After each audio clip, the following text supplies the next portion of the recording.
Hi Dixons, I'm Luke Sparks, Deputy Chief Executive here at Dixons. Today I'm at our first sponsored academy, Dixons Ollerton in Bradford. An academy that prior to joining our trust had been in special measures longer than any other school in the country and which I'm proud to say is now thriving. When we secured a good judgment, it was the first time the school had been good in 20 years. An incredible and inspirational journey. So many of us have learnt so much from Dixons Ollerton's transformation. It is the living evidence of our compassionate and ambitious transformation model. So thanks for watching this video. Please do subscribe to our channel, like, comment and share using the hashtag DixonsOpenSource. In this episode, I want to share our Academy transformation model, our considered approach to how to get better no matter the level of experience or expertise. Our Academy transformation model is adapted from Sir David Carter's 4-stage improvement model. We have chosen to lean a little further into curriculum in our iteration of the model and share an increased focus, as you would expect, on culture. It can be applied to teams, year groups, subjects and elements of our backbone. However, here I will focus on its use at whole school level. The guiding principles underpinning our model are: context is no barrier to high attainment. Respect at all levels. Processes are about clarity, not control. Keep it simple, rigorous and unpretentious approach. We can all get better. Feedback is a gift. Securing sustainable improvement takes time. Academies improve sequentially and in stages using a best fit approach. As academies transform, they should move from capacity takers to capacity givers. Academy transformation is the product of high quality leadership, so understanding the stages of the improvement journey is important for getting the right leaders in place. And academy transformation can be judged through the lens of results and Ofsted inspections, but not exclusively. Our Academy transformation model is an intentional codification of school transformation and continuous improvement. It enables us to be more systematic, to turn what we have learned, often through hard labour and error, into coherent, replicable design. Arguably, we didn't need this when we were smaller and focused only on Bradford. Much of this knowledge could be held in the experience of individuals, but now the unsaid understanding of what Dixons is needs to be said. It needs to come out of the few heads and be available to the many. This is what pushes power down. This is what shows true respect to self-determination and facilitates highly effective and highly ambitious autonomy. In our sector, perhaps too many leaders are precious and want to keep especially experience-earned knowledge very close. It is often perhaps seen as a leader's stripes and what makes them credible. This means that sometimes really good thinking is not shared. Perhaps this is an unfortunate byproduct of a high accountability system that risks placing school leaders as competitors rather than comrades. At Dixons, we know the risks of competitive leadership. We intentionally design the sharing of knowledge into our operating model. We view the hostage of knowledge by any leader or by any school as willfully attempting to limit the possibilities for our children. This is fundamental misalignment. It would always be challenged. The model expects that every school would be supported to perform equitably with our pathfinders. Open source forms part of our glossary of sharing and has proven particularly valuable in our growth into the Northwest. The growth of open source has coincided, perhaps with hindsight unsurprisingly, with our most challenging period of growth. We needed to codify what we do, to systemise key processes and explicitly define our Academy transformation model. Our transformation model has 4 phases. The first phase is stabilise.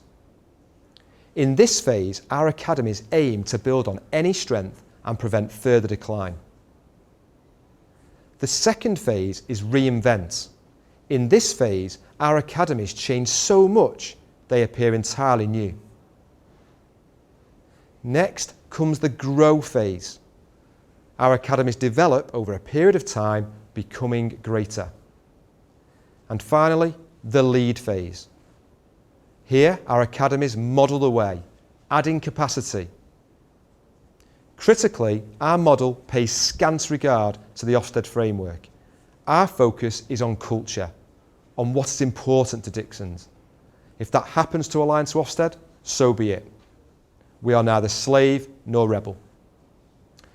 The 4 phases are best seen as a continuum, and the model comes with a huge caveat that it is, at best, a best fit model. We know that transformation is messy and we will likely become more sophisticated over time. Our academies are all at different stages. The aim is to use the model to support each other to keep getting better and ultimately to get everyone to the lead phase. If we want to keep getting better and stay ahead of the curve, then we need to search for steep learning curves because that is where we do our best work. And should we fail to jump to new curves, we may actually decline. So at Dixons, increasingly supported by the 5A process inspired by the book Beyond Performance 2.0, we aim to drive multiple S-curves of change or big moves. An intensive period of activity and radical improvement followed by a period of consolidation and incremental improvement, eventually followed up by another ramp up in intensity and so on. For each phase of our model, we have identified a range of observable features.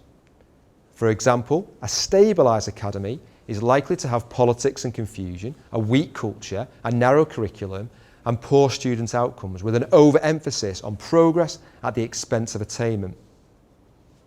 Whereas a lead academy will have minimal politics and confusion, strong social norms, high levels of intrinsic motivation, a strong sense of Team Dixons, and powerful knowledge at the heart of the curriculum. For each phase of our model, we have also stated the priorities and support from the centre an academy can expect. For example, a stabilised academy will prioritise its stabilise and reinvent plan, talent onboarding, challenging the status quo, providing calm and reassuring leadership, and helping staff to see that there is a way through. A stabilised academy can expect to receive highly instructional support from an executive principal, functional leads, and our teaching institute. Capacity giver academies will also do whatever it takes to help bring stability to the academy. Some central staff may even base themselves at the academy. Whereas a lead academy will be focused on its 2 to 5 year master plan and big moves, and retaining talent so that it can be a capacity giver. And its support from our executive team is likely to be lighter touch and more dialogical. Our transformation model formalises support deployed and capacity given. It is important that our highest performing schools who have taken capacity in the past and benefited so much from the Dixons brand start to give capacity back to repay their debt. This also enables our pathfinding schools to shift focus to national innovation from which we can all benefit. There is local debt, but also sector reverence. For new academies joining our trust, they are supported to align to our backbone as quickly and sustainably as possible through our Stabilise and Reinvent plan. The order and timing of this 300+ steps action plan will depend on context. And principals who haven't previously worked for Dixons receive bespoke support from our executive team. This plan precedes our strategic big move planning. As such, our academies only pivot to big move planning towards the end of the reinvent phase. See our videos on big moves for more on how our grow and lead academies strategically plan. I hope you found this video useful. As ever, let us know if we can add any more detail or answer any questions, and don't forget to like this video and subscribe to our channel. I look forward to seeing you soon. Thank you.